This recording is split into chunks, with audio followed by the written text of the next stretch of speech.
चलिए बातचीत करते हैं टेलीकॉम सेक्टर की। जो हमने आज कहा था कि इस सेक्टर की जांच पड़ताल की जाएगी। पहले यतिन के पास चलते हैं। यतिन जी, दो कंपनियों ने टैरिफ बढ़ा दिया 2 साल बाद। बिल्कुल। क्या बढ़ाया? तो देखिए नीरज जी, वोडाफोन आइडिया भी मुझे लगता है कुछ ही समय में ये घोषणा कर सकता है, क्योंकि उन्होंने तो औपचारिक तरीके से एफपीओ के टाइम गाइड भी किया था। लेकिन हम रिलायंस जियो की बात करें या भारती एयरटेल की बात करें, 12 से 25% और औसतन आप मान सकते हैं लगभग 20% के आसपास की हाइक इन्होंने अपने टैरिफ्स में ली है। एक्सपेक्टेड लाइंस पे आपको ये चीज़ होती हुई नज़र पड़ी। और अगर हम ब्रोकरेजेस की माने तो जियो का जो अनाउंसमेंट है टैरिफ हाइक का, टाइमिंग, क्वांटम, सभी अनुमान के हिसाब से ही है। तो कोई ऐसा पॉजिटिव सरप्राइज नहीं है, क्योंकि Q2 के शुरुआत में ही बहुत सारी कंपनीज ने कहा था कि टैरिफ हाइक की ज़रूरत पड़ेगी। जहां तक कि ब्लेंडेड आरपू का सवाल है, यानी एवरेज रेवेन्यू पर यूज़र, तो 16 से 18% की वृद्धि आपको देखने को मिल सकती है जियो और भारती एयरटेल की तरफ से। और कहीं ना कहीं करंट वैल्यूएशन के हिसाब से देखें तो मॉर्गन स्टैनली के हिसाब से भारती और जियो यानी रिलायंस इंडस्ट्रीज, इन सभी कंपनीज में 11 से 18% तक की अपसाइड आपको देखने को मिल सकती है। जेफरीज पे टेलीकॉम बुलिश है, बाय है उनका भारती पे 1720 के टारगेट के साथ। और इनको लगता है कि कहीं ना कहीं ये जो टैरिफ हाइक है वो एक्सपेक्टेड लाइंस पे है। और कहीं ना कहीं ये जो जियो का सबसे पहला इनिशिएटिव आया टैरिफ हाइक को लेके, वो काफ़ी सरप्राइजिंग है, क्योंकि पिछली 2 बार जब टैरिफ हाइक हुआ है तो भारती ने लीड ली हुई है, इस टाइम जियो ने ये लीड ली है। मॉर्गन स्टैनली भी ओवरवेट है रिलायंस पे, टारगेट है 3046। और जेफरीज ने टारगेट बढ़ाया है रिलायंस इंडस्ट्रीज पे, 3580 रुपये अब टारगेट हो गया इस टैरिफ हाइक के बाद। ओके, तो दोनों कंपनियों पे ब्रोकरेजेस के बुक हैं। राजेश जी के पास चलते हैं। राजेश जी, टेलीकॉम सेक्टर के अच्छे दिन आ गए क्या?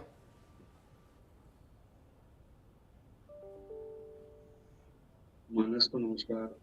अच्छे दिन लगता तो है आ गए। 2021 में टैरिफ हाइक हुई थी, उसके बाद अभी तक हुई नहीं। न केवल टैरिफ हाइक से आरपूस में भी बढ़त आएगी, बट अब ऐसा लगता है कि 5G का भी मोनेटाइजेशन चालू हो जाएगा।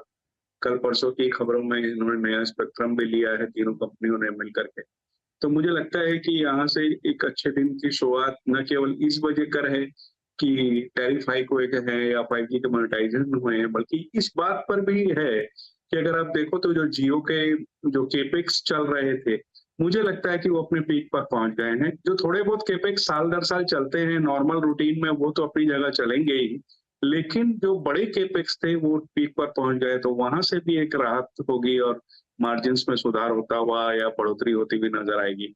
आरपूस भी देखें तो 181 रुपये 70 पैसे के आरपूस जियो के थे, जो कि मुझे लगता है कि वहां इस टैरिफ हाइक जो कि ऑलमोस्ट 20% एवरेज पे हुई है, तो वहां सीधी सीधी बढ़त नजर आएगी। ओके, तो कई सारी कंपनियों ने खुल के भी कहा है, भारतीय तो कई बार कह चुकी कि वो 300 रुपये तक का आरपू एम करके चल रहे हैं। हालांकि काफ़ी बढ़ेगा, और चूंकि ये एग्जिस्टिंग है, ऑपरेटिंग लेवरेज है, तो सीधे पीएनएल में पैसा जुड़ेगा, जो भी 20-25% बढ़ाया है। इसमें कोई एडिशनल खर्चा करके इनको नहीं अपने बढ़ाना, तो पीएनएल बढ़ेगा। तो राजेश जी, क्या ये एक सेंस लेना ठीक होगा कि इस सेगमेंट में 2 जायंट थे और एक बहुत ही कमज़ोर कंपनी थी जिसने अपने आप को अब रिवाइव कर लिया है? मतलब आप ये कह सकते हैं कि वो थोड़ा ठीक ठाक कंडीशन में आगे पैसे वैसे भी जुटा लिए हैं और वो लग रहा है कि काफ़ी कुछ करने की कोशिश में लगे हुए हैं। तो इसको हम कॉरपोरेट सेक्टर के हिसाब से देखें तो इस सेक्टर में अभी चूंकि कई लोग कह रहे हैं कि और ज़्यादा आपको चेंजेस देखने को मिलेंगे, चाहे वो टैरिफ के रूप में हो या गवर्नमेंट एक्शंस के रूप में हो या नई स्कीम्स के रूप में हो। आप इस सेक्टर पे बुलिश हैं या सिर्फ एक इवेंट हुआ है इसलिए आज इस पर हम लोग चर्चा करें और एक ट्रेडिंग कॉल टाइप की बनती है इसमें? नहीं नीरज जी, ऐसा नहीं है कि इस सेक्टर पर आज की एक प्राइस एक्शन को देखते हुए या आज कोई टैरिफ हाइक हुई है उसको लेके हम बुलिश हैं। हमने बहुत समय से इस पे बाय कॉल खास करके रिलायंस पे दे रखी है जियो के कारण से, और अभी भी हम समझते हैं कि अभी ये तो शुरुआत है। जैसे अभी आपने भी कहा कि मैक्सिमम कंपनीज के जो मैनेजमेंट इंटरव्यूज आए थे उसमें ये इंडिकेशन आया था कि उनकी जो धारणा है कि 300 रुपए तक के आरपूस, तो अभी आप देखो तो 181 रुपया 70 पैसे के आरपूस के 146 रुपए के आइडिया के, तो अभी दिल्ली बहुत दूर है और भी आरपूस बढ़ेंगे। हाँ, ये बात जुदा है कि हमारी जेब पे बिल्कुल असर पड़ेगा, लेकिन एज ए कंपनी उनको बहुत पॉजिटिव असर पड़ेगा। और जहां तक आइडिया की सवाल है, आपने सही कहा कि उन्होंने कुछ पैसे उठाए ओरियाना इन्वेस्टमेंट से 2,000 करोड़, एफपीओ से 18,000 करोड़, फिर अपने वेंडर्स से, चाहे वो किया हो दूसरे, वहां पर रुपए उठाए। और अब ऐसा सुनने में आया है सूत्रों के माने न्यूज के हवाले से कि जो वोडाफोन इनकी फॉरेन की इकाई है वो इसमें पैसा इंफ्यूज करने वाली है इंडस टावर के सेल के बाद। तो इन सब चीजों से आइडिया पे पॉजिटिव असर पड़ता हुआ नजर आ रहा है। बट हमें ये नहीं भूलना चाहिए कि आज की डेट में जो चौथी तिमाही के आरपूज आए थे, अभी भी 146 रुपए के आए थे, जो कि जियो के देखो तो लगभग 182 रुपए के हैं। तो अभी भी बहुत गैप है उसमें। लेकिन एक अच्छी बात है कि 4G का रोल 4G पूरी तरीके से कंप्लीट करने की बात कर रहे हैं, 5G के रोल आउट की बात कर रहे हैं, बहुत सी चीजें हो रही हैं उस कंपनी में। बट वहां आइडिया के शेयर में समझता हूँ कि लेने के लिए थोड़ी सी रिस्क एपेटाइट किसी की हाई हो तो वही वहां नजर डाले। जी एक सवाल और, अगर 300 रुपए का आरपू एम करके कंपनीज चल रही हैं, चूंकि ये मास सेगमेंट में भी आपको पैसा उठाना एवरेज रेवेन्यू है, ये 300 रुपए का मतलब हो गया 3600 रुपये साल का। हमारे देश की पर कैपिटा से 1.5 लाख पौने 2 लाख रुपए है। आपको लगता है कि 2% खाली मोबाइल पे आदमी खर्च करेगा? इतना 300 रुपये कुछ बहुत ज़्यादा लगता है आपको आरपू, या अचीवेबल लगता है? नीरज जी, ये एक तरीका से मैं कहूँ नशा सा हो गया है। आप रास्ते चलते देखो, लोग मोबाइल में ऐसे मुंह लगाए रहते हैं, उस पे स्क्रीन पे नजरें गड़ाए रहते हैं कि बगल से आदमी गुजर जाए या गाड़ी गुजर जाए, नजर नहीं आते। हाँ। तो हालात ऐसे बन गए हैं कि लोगों को इसकी बुरी आदत पड़ गई है। एक तरीके से कहूंगा तो लोग टीवी देखना भी मोबाइल पे ही पसंद कर रहे हैं। तो मैंने लोग दूसरे खर्चों में कटौती करने की कोशिश करेंगे। यहाँ हो सकता है कि जैसे एक लोग 2-2 3-3 मोबाइल रखते थे, वहां वो कम कर दे, भले ये हो सकता है। बट यूसेज मेरे हिसाब से खत्म नहीं होने वाली है, क्योंकि जिस तरीके से ओटीटी का कह लीजिए या दूसरी चीजों का कह लीजिए, मोबाइल एक बहुत एडिक्टिव नशे की तरह लोगों में फैल चुका है, और इसको कम करना मेरे हिसाब से तो मुश्किल होगा। आरपीयू 300 रुपया इमीडिएटली तो होने वाले नहीं है, अभी तो 15-20% बढ़े हैं, तो ये ट्रांचेस में होंगे, तो मेरे ख्याल से लोग इसे एडजस्ट कर लेंगे। 300 रुपये नहीं, कंपनियां एम कर रही 300-200 रुपये पहुंच गई, चलो 100 रुपये, मतलब 50% और 300 रुपये एक्चुअली काफ़ी बड़ा है। अगर एक्चुअली 300 रुपये आरपू हो जाएगा तो सारे सेक्टर की ऐसी री रेटिंग होगी कि देखते बनेगी। अगर ये साल भर के 1.5 साल के अंदर 300 रुपये का आरपू, जो बहुत बड़ा नंबर है वो। तो अच्छा, अब ये तीनों को चलो कंपेयर करते, आपने कहा बहुत एपिटाइट होनी चाहिए रिस्की, तब वो वोडा की तरफ जाए। तो आपके सामने 2 ऑप्शन और हैं, जियो या भारती। इन तीनों में सबसे ज़्यादा किसको फ़ायदा होगा और आप किसको रेकमेंड करेंगे कि वो लेना चाहिए, सेफ भी हो और अच्छा रिटर्न भी बने? नीरज जी, ये मेरे लिए है या मानस के लिए? आपके लिए पहले, मानस जी के बाद तो अभी चार्ट दिखवाएंगे, लंबा और छोटा दोनों। ठीक, देखिए, पहली पसंद हमारी रिलायंस ही रहेगी। कारण सिर्फ जियो ही नहीं है, उसमें दूसरे वर्टिकल्स भी है जिसमें हम बहुत बुलिश हैं, और हमें लगता है कि लंबी अवधि के नजरिए से रिलायंस बेटर रहता है। लेकिन अब किसी को प्योर टेलीकॉम प्ले ही करना है, उसके दूसरे वर्टिकल्स में कोई इंटरेस्ट नहीं है, तो भारती अच्छा पड़ता है।